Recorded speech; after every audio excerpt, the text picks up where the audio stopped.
Hello friends, આપણે refrigeration and air conditioning 31719118 એનો subject code છે. તો એની અંદર આપણે યુનિટ 1 જે છે introduction of refrigeration and air conditioning, એમાં આપણો આજનો જે ટોપિક છે application of refrigeration and air conditioning.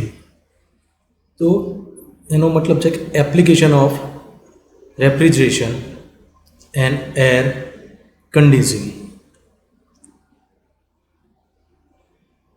તો ક્યાં ક્યાં આપણે રેફ્રિજરેટર અને એર કન્ડિશનિંગ યુઝ કરીએ છીએ.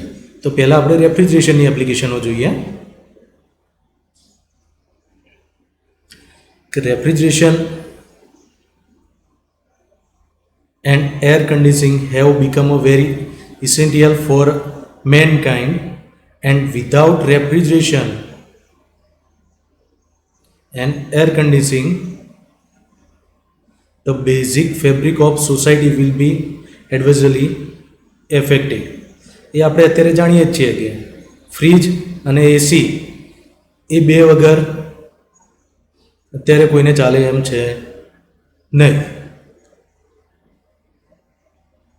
One of the most important application of refrigeration is an cooling and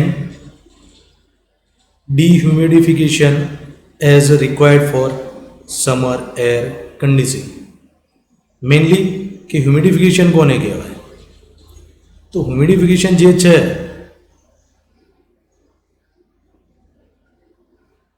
હ્યુમિડિફિકેશનનો મતલબ થાય કે વાતાવરણની અંદર, બરાબર છે, કે કુલિંગ. પહેલાં તો સમર છે મીન્સ ઉનાળો. તો ઉનાળાની અંદર આપણે શું જોઈએ છે? ઠંડક જોઈએ છે, કુલિંગ. તો કુલિંગ ક્યારે આવશે? કે વાતાવરણની અંદર આપણે ભેજનું પ્રમાણ વધારીશું ત્યારે, બરાબર. એના કારણે આપણી જે હીટ છે, સોલર હીટ, એ ઓછી થતી જશે ને એના કારણે તમને થોડું કુલિંગ કમ્ફર્ટ થશે. એટલા માટે સમરની અંદર તમારે જે એર કન્ડિશનિંગ કહેવાય છે, ક્યારેક તમને 1 માર્ક્સમાં પૂછી નાખ્યા તો વાયવામાં પણ પૂછે કે સમરમાં કઈ કન્ડિશન આપણે જરૂર છે, તો કુલિંગ એન્ડ ડિહ્યુમિડિફિકેશન, બરાબર છે. એમસીક્યુની અંદર પણ આ વસ્તુ તમને પૂછી શકે છે. એનાથી ઉલટું વિન્ટરની અંદર it is also used in heating and humidification in cold climates. તો એ વિન્ટરની અંદર તમારે વિન્ટરમાં, બરાબર છે, ઠંડક હોય છે તો શું જોઈએ છે? ગરમી.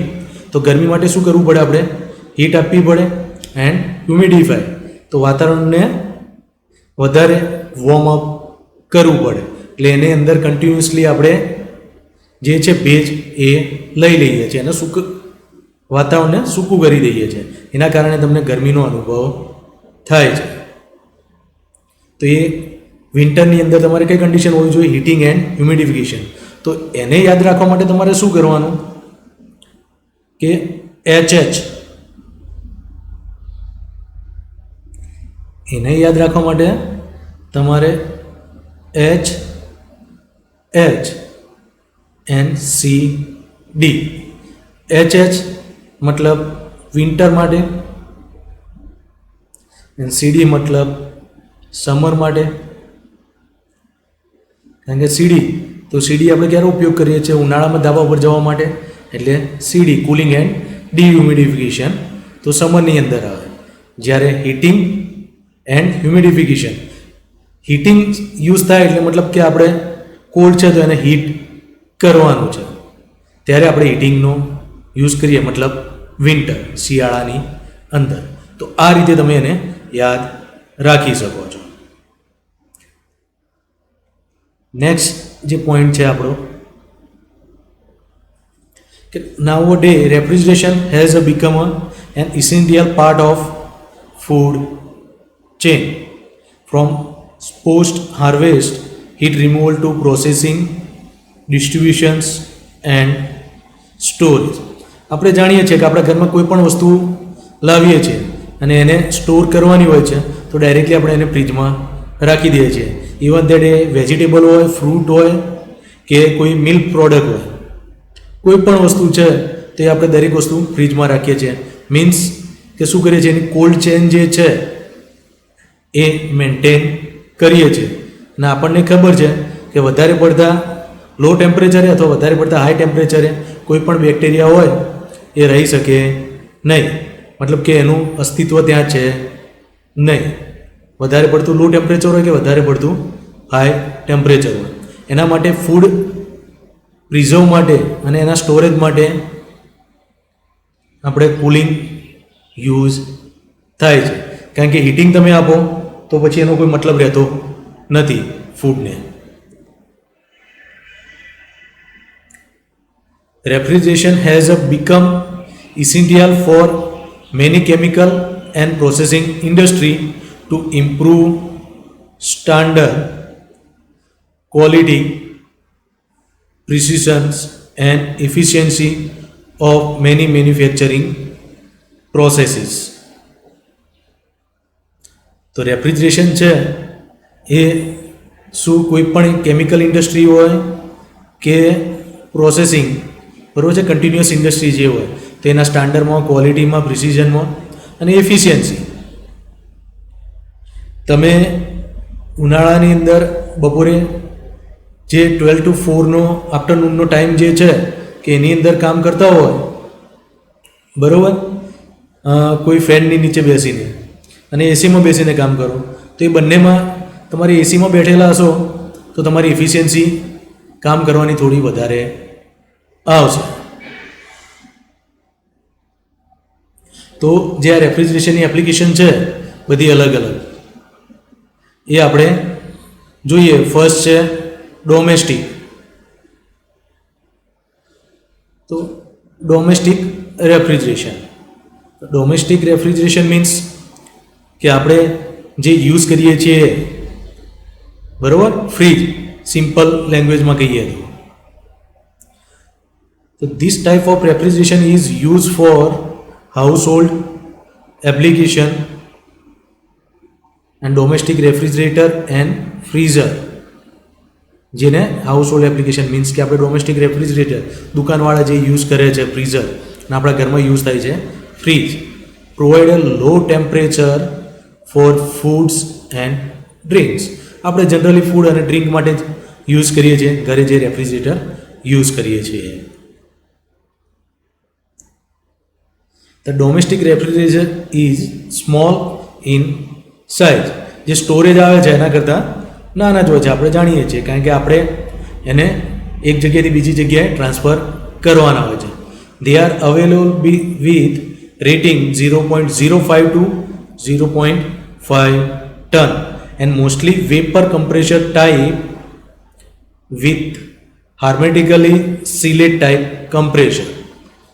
એ જે છે એની અંદર વેપર કમ્પ્રેસર ટાઈપ સાયકલ હોય છે અને કમ્પ્રેસર જે છે હાર્મેટિકલી સિલેડ કમ્પ્રેસર જ હોય છે ડોમેસ્ટિક રેફ્રિજરેશનની અંદર.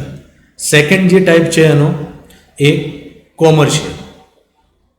તો કોમર્શિયલ મીન્સ કે ઇન્ડસ્ટ્રીની અંદર જે યુઝ થાય છે.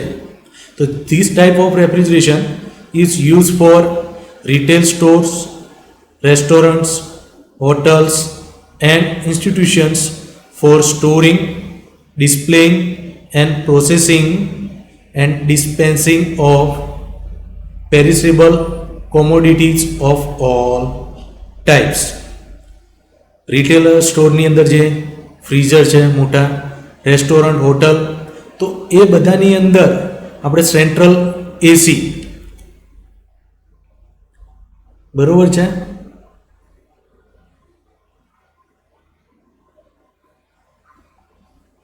પણ અત્યારે આપણે રેફ્રિજરેશનની વાત કરીએ છીએ, એસીની વાત કરતા નથી. એ આપણે આ જ ટોપિકની અંદર પાછળથી વાત કરીશું. પણ કે જે રેસ્ટોરન્ટ છે મોટા, તો ત્યાં જે છે કે ડીપ ફ્રીજ હોય છે એ જગ્યા પર, બરાબર, મોટાને મોટા, કે ત્યાં એમને એકલું ફૂડ તો બરાબર છે પણ એમને લોંગ ટાઈમ સુધી એ પ્રિઝર્વ કરવાનું હોય છે. આપણી પાસે જે રેફ્રિજરેટર છે એ શું છે, વન ડે માટે હોય છે, કે કોઈ પણ પ્રોડક્ટ આપણે એમાં મૂકેલી છે તો મેક્સિમમ 2 ડેની અંદર આપણે એનો યુઝ કરી લેવાના છે. પણ જ્યારે હોટલ છે, બરોબર છે, રેસ્ટોરન્ટ છે, તો આ બધાની અંદર એમને કન્ટિન્યુઅસલી એ વસ્તુ સ્ટોર કરવાની હોય છે અને હાઈ સ્ટોરિંગ પર રાખવાની હોય છે, તો ત્યાં એમને ફ્રીઝરની જરૂર પડે છે. These units are larger in size and capacity compared with domestic units, and these incorporate automatic control. બરોબર છે કે ડોમેસ્ટિકની કમ્પેરમાં કોમર્શિયલની સાઇઝ વધારે હોય છે અને કેપેસિટી પણ વધારે હોય છે.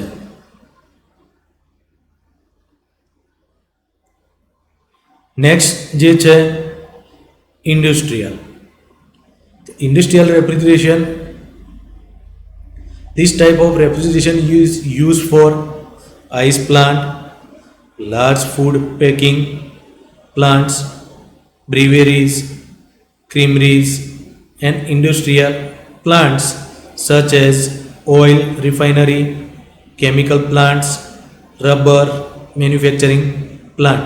તો ઇન્ડસ્ટ્રીમાં આપણે જાણીએ છીએ કે ત્યાં જે પણ વસ્તુ યુઝ થાય છે, બરાબર છે, જે પણ મશીનરી, તો એને કોલ્ડ કરવા માટે કે ત્યાં ટેમ્પરેચર પણ બહુ વધારે પડતું હાઈ પ્રોડ્યુસ થાય છે, તો એનું ટેમ્પરેચર મેન્ટેન રાખવા માટે જે રેફ્રિજરન્ટ યુઝ કરવામાં છે, રેફ્રિજરેશન સિસ્ટમ, એ પણ એના કરતાં પણ સારી હોવી જોઈએ.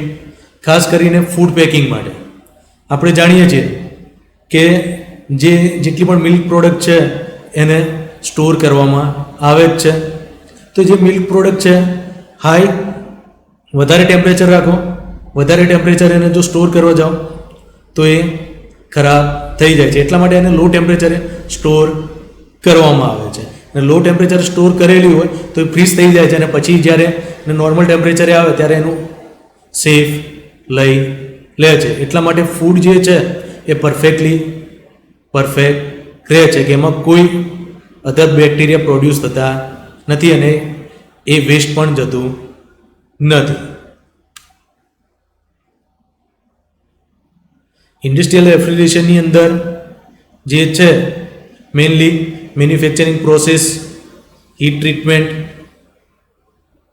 આ બધી જગ્યાએ રેફ્રિજરેશન યુઝ થાય છે.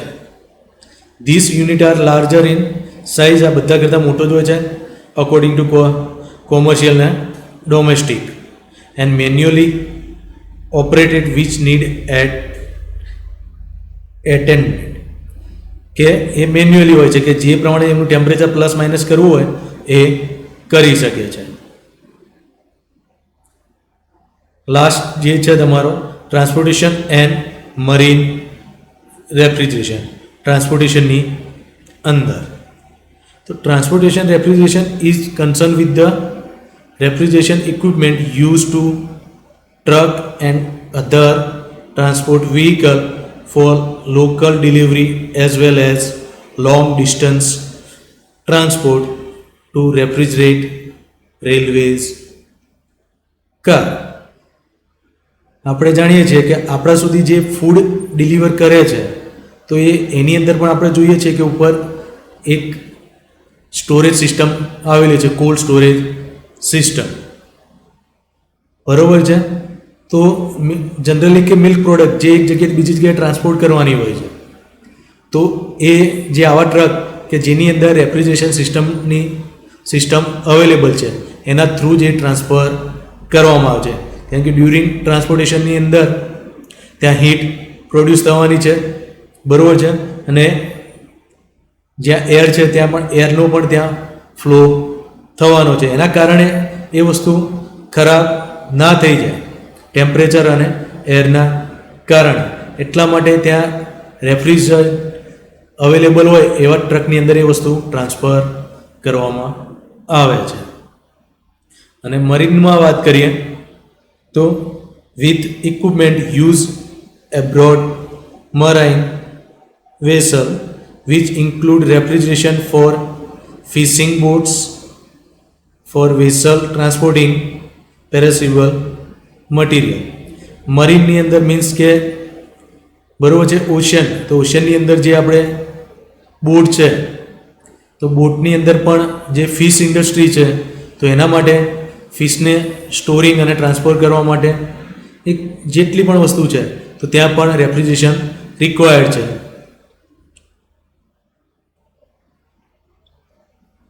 The major application of refrigeration can be grouped into first food processing, preservations and distributions. કે ફૂડને તૈયાર કરવા માટે, એને સ્ટોર કરવા માટે અને એને ટ્રાન્સફર કરવા માટે મેઇનલી તો જરૂર પડે છે. સેકન્ડ છે કેમિકલ એન્ડ પ્રોસેસિંગ ઇન્ડસ્ટ્રી. ને થર્ડ જે છે સ્પેશિયલ એપ્લિકેશન. તો સ્પેશિયલ એપ્લિકેશનની અંદર ઘણી બધી એપ્લિકેશનો આવે છે. તો ફૂડ પ્રોસેસિંગ એન્ડ પ્રિઝર્વ, બરાબર છે. તો આપણે જાણીએ છીએ કે ફૂડને સ્ટોર કરવા માટે, એને બનાવવા માટે અને ટ્રાન્સપોર્ટ કરવા માટે.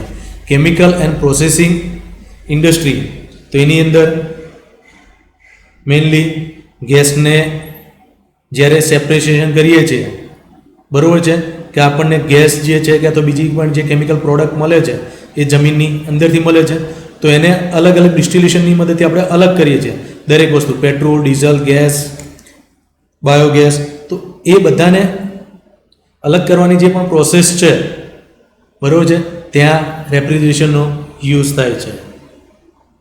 પછી રિકવરી માટે recovery of solvent, solidification of solute, storage as liquid at low pressure, જે આપણે જાણીએ છીએ કેમિકલને લો પ્રેશરે સ્ટોર કરવા માટે, ડિહ્યુમિડિફિકેશન ઓફ એર. તો આ બધી જે છે કેમિકલ એન્ડ પ્રોસેસિંગ ઇન્ડસ્ટ્રીની અંદર યુઝ આ રીતે થાય છે. અને થર્ડ જે છે કે સ્પેશિયલ એપ્લિકેશન, તો એની અંદર ફર્સ્ટલી આવે છે આઈસ મેન્યુફેક્ચરિંગ, સેકન્ડ છે medical field,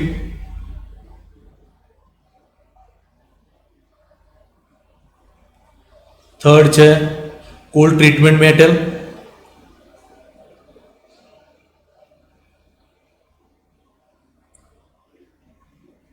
metal, construction field,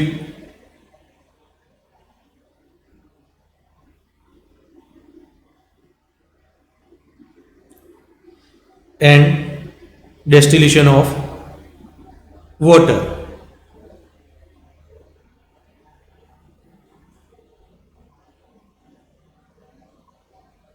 Distillation of water. તો આ જે છે એ બધી સ્પેશિયલ એપ્લિકેશન છે. તો કેમિકલની અંદર શું આવે એન્ડ સ્પેશિયલ એપ્લિકેશન કઈ કઈ છે, તો આ રીતે એને ગ્રુપિંગ કરવામાં આવેલું છે. નેક્સ્ટ આપણે વાત કરીએ એર કન્ડિશનિંગની. તો air conditioning application can be એક કમ્ફર્ટ એર કન્ડિશનિંગ આવે,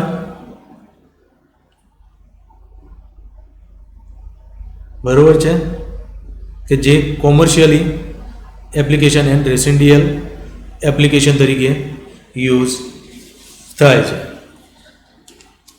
કોમર્શિયલ જે છે કમ્ફર્ટ કન્ડિશન જે છે એ કમ્ફર્ટ કન્ડિશનની વાત આપણે આપણા ઉપર જ લઈ લઈએ કે હ્યુમન બોડી જે છે, બરોબર છે, તો એનું આપણે કમ્ફર્ટ ટેમ્પરેચર કેવું હોય, બરોબર છે, તે 37 ડિગ્રી છે.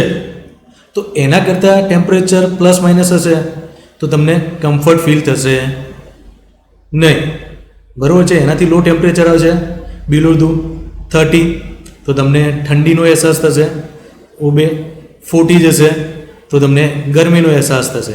મીન્સ કે તમારે કમ્ફર્ટ કરતાં વધારે છે.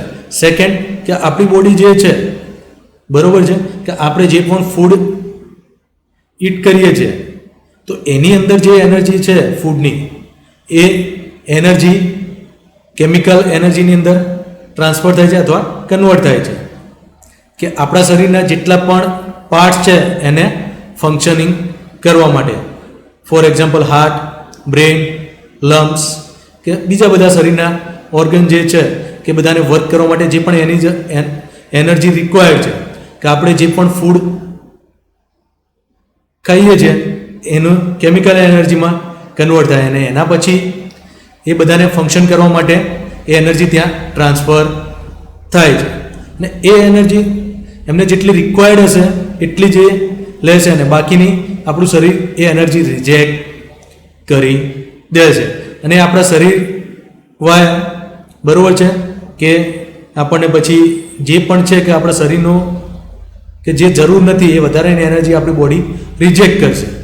તો એ જે કન્ડિશન છે એને કહેવાય છે કમ્ફર્ટ કન્ડિશન કે જેટલી રિક્વાયર્ડ હતી એટલી જ વસ્તુ રાખી, એના સિવાયનું બાકી બધી વસ્તુ આપણી બોડી રિજેક્ટ કરી દે છે. એ પછી આપણા શરીર પરસેવા થ્રુ કે બીજી કોઈ પણ જે આપણી પ્રોસેસિંગ છે રેગ્યુલર એક્ટિવિટી એના થ્રુ એ રિજેક્ટ થાય છે. તો એને કહેવાય છે કમ્ફર્ટ એર કન્ડિશનિંગ. બરાબર છે. અને એનો જે સેકન્ડ ટાઈપ જે છે એર કન્ડિશનિંગનો એ ઇન્ડસ્ટ્રીયલ એર કન્ડિશનિંગ. તો ઇન્ડસ્ટ્રીયલ એર કન્ડિશનિંગ જનરલી આપણે જાણીએ છીએ ટેક્સટાઇલ પ્રિન્ટિંગની અંદર, મેન્યુફેક્ચરિંગ, ફોટોગ્રાફી, કમ્પ્યુટર રૂમ્સ છે, પાવર પ્લાન્ટ્સ છે, ઓટોમોબાઈલ, વ્હીકલ ઇટીસી કે સેન્ટ્રલ એસી જેટલા પણ મોલ છે એ બધાની અંદર આપણે જોઈએ છીએ કે સેન્ટ્રલ એસી હોય છે. તે શું છે? Industrial air conditioning. Manufacturing industry હોય છે કે જ્યાં સીએનસી મશીનો છે. ફોર એક્ઝામ્પલ આપણે ગુજરાતની જ વાત કરીએ તો જ્યોતિ ઇન્ડસ્ટ્રી જે છે કે જ્યાં સીએનસી યુનિટ આખો બનાવેલો છે, આખો સેન્ટ્રલાઇઝ એસી છે કારણ કે સીએનસી મશીન વર્ક કરશે તો એ હીટ ત્યાં પ્રોડ્યુસ થશે. તો વધારે પડતી ત્યાં હીટ પ્રોડ્યુસ ના થાય એટલા માટે એને એસીની અંદર રાખવામાં આવે છે. પછી આપણે કોમ્પ્યુટર લેબ જે પણ બનાવેલી હોય છે ત્યાં પણ એસી આપણે ફિટ કરેલા હોય છે કે સીપીયુ જે છે બરાબર છે એ રન થશે તો એના અંદર ફેન ને બધી પ્રોસેસના કારણે ત્યાં હીટ પ્રોડ્યુસ થાય છે. વધારે પડતી હીટ પ્રોડ્યુસ થાય તો એનું જે મધરબોર્ડ છે એ બ્રેક ખરાબ થઈ જવાની કન્ડિશન રહે છે. એ ના થાય એના માટે આપણે ત્યાં એસી રાખીએ છીએ. પાવર પ્લાન્ટ છે, ઓટોમોબાઈલ ઇન્ડસ્ટ્રી છે, તો આ બધી જગ્યાએ જે સેન્ટ્રલ એસી છે એ ઇન્ડસ્ટ્રીયલ એર કન્ડિશનિંગ એપ્લિકેશન કહેવાય. અને પર્ટિક્યુલર મેં વાત કરી એ પ્રમાણે કે એક એકની વાત કરવી હોય બરાબર છે તો ફર્સ્ટ આવે ફૂડ ઇન્ડસ્ટ્રી,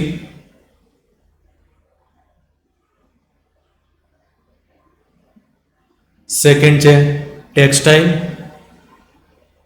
થર્ડ ફોટોગ્રાફી, પછી પ્રિન્ટિંગ.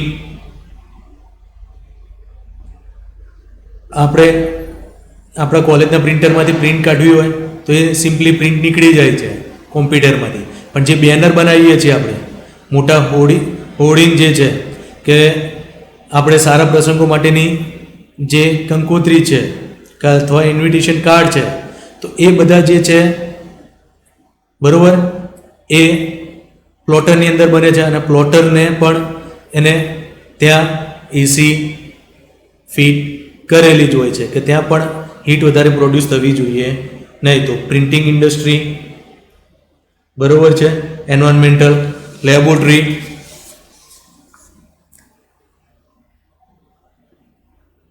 અને અત્યારે આપણે જાણીએ છીએ કે મેઇનલી કાર્સ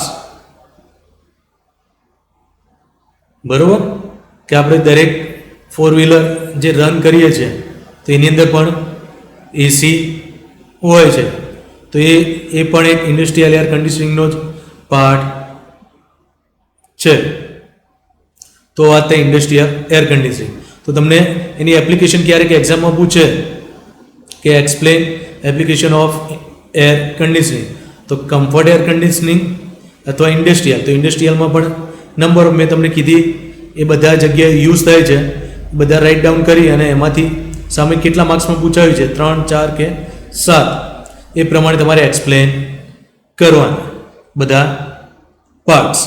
તો આ વાત થઈ એપ્લિકેશનની, બરાબર છે. તો આ લેક્ચરની અંદર આપણે રેફ્રિજરેશન અને એર કન્ડિશનિંગની એપ્લિકેશન વિશે ચર્ચા કરી. Thank you.